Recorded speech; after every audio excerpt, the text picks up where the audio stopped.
Hello friends, मेरा नाम है कार्तिकेय। स्वागत करता हूँ आप सभी का हमारे यूट्यूब चैनल संस्कृति विद मी में। गाइज, यदि आपने हमारी लास्ट वीडियो देखी होगी तो आपको पता ही है कि भगवान श्री रामचंद्र जी के चरित्र को समझने के लिए उनकी जीवन गाथा अर्थात रामायण को हम समझने का प्रयास कर रहे हैं। तो उसी वीडियो को कंटिन्यू करते हुए आइए आज की हमारी इस वीडियो की शुरुआत करते हैं। और रामायण के अंदर बताए गए जो 7 भाग हैं उसके अंदर कौन कौन से मुख्य प्रसंग आते हैं उन्हें जानने का प्रयास करते हैं।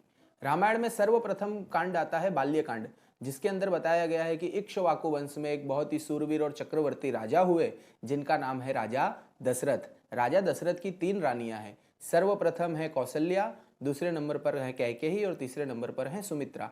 कौशल्या से भगवान श्री रामचंद्र जी की प्राप्ति होती है, कैकेयी से भरत भैया की प्राप्ति होती है और सुमित्रा से लक्ष्मण जी और शत्रुघ्न भैया की प्राप्ति होती है। भगवान श्री रामचंद्र चारों भाइयों में सबसे बड़े हैं, जिसके कारण बाकी के 3 भाइयों का अपने बड़े भाई के प्रति बहुत ही ज्यादा आदर्श और प्रेम बताया गया है। और इस तरीके से भगवान की बाल लीलाओं को बाल्यकांड में वर्णित किया गया है। फिर दूसरे नंबर पर हम आते हैं अयोध्या कांड। तो अयोध्या कांड में बताया गया है कि भगवान श्री रामचंद्र जी जो हैं वो वनवासी होते हैं, उन्हें 14 वर्ष का वनवास प्राप्त होता है और अपने पुत्र के वियोग में राजा दशरथ की मृत्यु हो जाती है।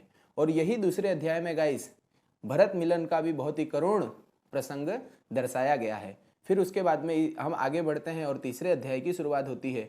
तीसरा अध्याय अर्थात आरण्य कांड। आरण्य कांड में बताया गया कि भगवान श्री रामचंद्र जी को जब 14 वर्ष का वनवास प्राप्त हुआ है तो भगवान वन में भटकने लगे और वन में भटकते भटकते भगवान बहुत ही ऋषि मुनियों और सिद्धों महंतों को मिलते हैं, जिनसे भगवान को अनेक प्रकार के ज्ञान प्राप्त होते हैं।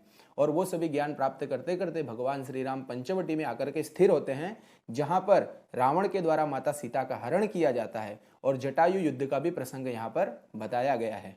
फिर भगवान रावण को ढूंढते ढूंढते वन में भटकने लगते हैं और इस तरीके से तीसरे अध्याय को भी यहाँ पर विराम दिया जाता है। चौथे अध्याय की शुरुआत होती है, जिसका नाम है किष्किंधा कांड।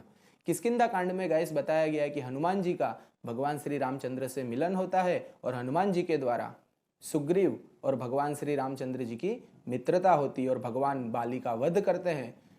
वानर सेना जो है वो माता सीता को खोजते खोजते हनुमान जी के साथ समुद्र के तट पर पहुंचती है और यहाँ पर चौथे अध्याय को भी विराम दिया जाता है और 5वें अध्याय की शुरुआत होती है, जिसका नाम है सुंदरकांड। सुंदरकांड में बताया गया कि जामवंत जी के द्वारा भगवान हनुमान जी महाराज को उनकी शक्तियां याद दिलाई जाती हैं। फिर हनुमान जी महाराज जो हैं वो लंका के लिए निकलते हैं। लंका पहुंचने के बाद भगवान सर्वप्रथम लंकनी का वध करके उसे परम लोक की प्राप्ति कराते हैं। फिर भगवान यानी कि हनुमान जी महाराज जो हैं वो लंका में भटकते भटकते भटकते भटकते अशोक वाटिका में पहुंचते हैं, जहां पर माता जी को प्रणाम करके भगवान श्री रामचंद्र जी का संदेश माता जी को देते हैं। और वहां से भगवान हनुमान जी महाराज का युद्ध होता है राक्षसों के साथ, जिसमें रावण के पुत्र अक्षय कुमार का वध करके उसे परम धाम की प्राप्ति कराते हैं। फिर मेघनाथ के द्वारा हनुमान जी को बंदी बना करके रावण की सभा में ले जाया जाता है, जहां पर रावण के द्वारा हनुमान जी महाराज की पूंछ में आग लगाने से हनुमान जी महाराज संपूर्ण लंका का दहन कर देते हैं। फिर हनुमान जी महाराज माता सीता को मिल करके और लंका से पुनः भगवान श्री रामचंद्र जी के पास आते हैं।